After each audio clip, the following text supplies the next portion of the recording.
ஹரிவும் ஸ்ரீ குருபியோ நமக. குரு வாழ்க, குருவே துணை. ஓம். அனைவருக்கும் அடியனை நமஸ்காரங்கள். ஸ்ரீ ஹயக்ரீவர் ஜோதிட பயிற்சி வித்யாபீடம் ஆச்சாரியர் சந்திரசேகர்.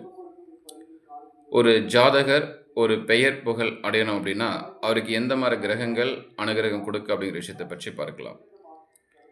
லக்னத்திற்கு 3ல் எந்த ஒரு கிரகம் இருந்தாலும் சரி, அந்த கிரகத்துடைய தசா புத்தி நடக்கக்கூடிய காலங்களில் கட்டாயம் ஒரு பெயர் புகழ் நிச்சயம் உண்டு. அவர் எந்த துறையில் வேலை செய்கிறாரோ அந்த துறைக்கு சம்பந்தமான ஒரு பெயர் புகழ் கட்டாயம் உண்டு. அதில் மாற்று கருத்து இல்லை. 3ல் இருக்கக்கூடிய கிரகமானது நீசம் இருக்கக்கூடாது. நீசம் இருந்துச்சுன்னா பெயர் புகழ் கிடைக்காது, எதிர்பார்க்கக்கூடாது.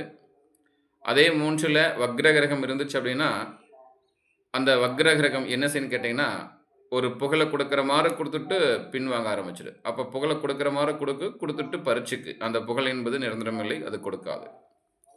அதுவே 3ல் அஸ்தங்க கிரகம் சம்பந்தம் இருந்துச்சு அப்படின்னா அது பெயர் புகழை கொடுக்காது. இந்த மாதிரி 3ல் இருக்கக்கூடிய கிரகமானது அஸ்தங்கம் இருக்கக்கூடாது, நீசம் இருக்கக்கூடாது, அது போக வக்ரம் என்பது இருக்கக்கூடாது. இந்த மாதிரி அமைப்பு இல்லாமல் கிரகங்கள் சாதாரண நிலையில் இருந்தாலுமே அதுக்கு தகுந்த பெயர் புகழ் கிடைக்கும்.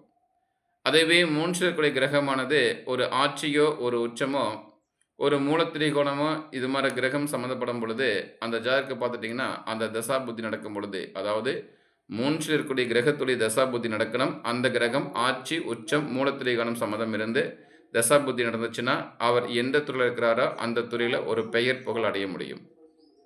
ரொம்ப விசேஷமாக இருக்கும்.